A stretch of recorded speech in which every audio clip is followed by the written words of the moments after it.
हजारों साल पहले भारत में मनुष्यों ने उस प्रकाश की खोज की, उस सत्य की जो इस विशाल ब्रह्मांड को भरता है। वे कहते हैं कि यह ब्रह्म है, वह सार जो हर चीज में प्रवाहित होता है, पत्थरों में, पेड़ों में, मनुष्यों में, वह जो सब में प्रकट होता है और सब वही है। हिंदू दर्शन में सृष्टि से ऊपर कोई सृजनकर्ता नहीं है, बल्कि सब कुछ स्वयं का विस्तार है। तो जब आप समुद्र या आग या मानव को देखते हैं, तो उनकी दृष्टि में आप भगवान के एक और रूप को देख रहे हैं।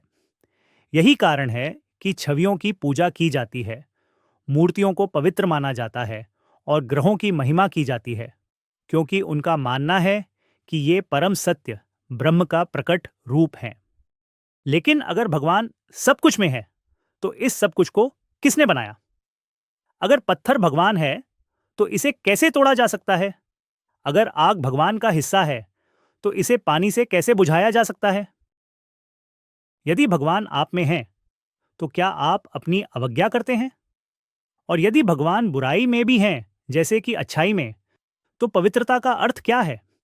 एक स्वस्थ मस्तिष्क इस विचार को अस्वीकार करता है कि सृष्टिकर्ता ही सृष्टि है, कि पूर्ण अपूर्ण हो सकता है, या कि विरोधाभास एक ही अस्तित्व में हो सकते हैं। इस्लाम मानव खोज को नष्ट करने के लिए नहीं, बल्कि उसे उसकी ओर मार्गदर्शन करने के लिए आया। यह एक ऐसी रोशनी के साथ आया जो दर्शन के धुंध में फीकी नहीं पड़ती, और कुरान ने इसे स्पष्ट रूप से कहा। अल्लाहु खालिकु कुल्लि शैइन व हुवा अला कुल्लि शैइन वकील। शाश्वत है, उसके जैसा कुछ नहीं है। वह अपनी सृष्टि में निवास नहीं करता, न ही उनके साथ मिल जाता है, बल्कि जब वे केवल उसकी पूजा करते हैं, तो वह उन्हें अपने प्रकाश से ऊंचा उठाता है। इस्लाम में भगवान कोई अस्पष्ट शक्ति या घुली हुई उपस्थिति नहीं है, बल्कि एक जीवित प्रभु है जो आपकी पुकार सुनता है। जब आप खो जाते हैं, तो आपको मार्गदर्शन करता है, और जब आप लौटते हैं, तो आपको क्षमा करता है।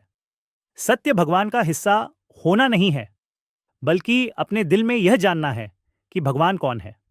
यह उसमें विलीन होना नहीं है, बल्कि उसके निकट आना है। जब आप सृष्टिकर्ता और सृष्टि के बीच अंतर करते हैं, तो सच्चा प्रकाश आपके हृदय में शुरू होता है।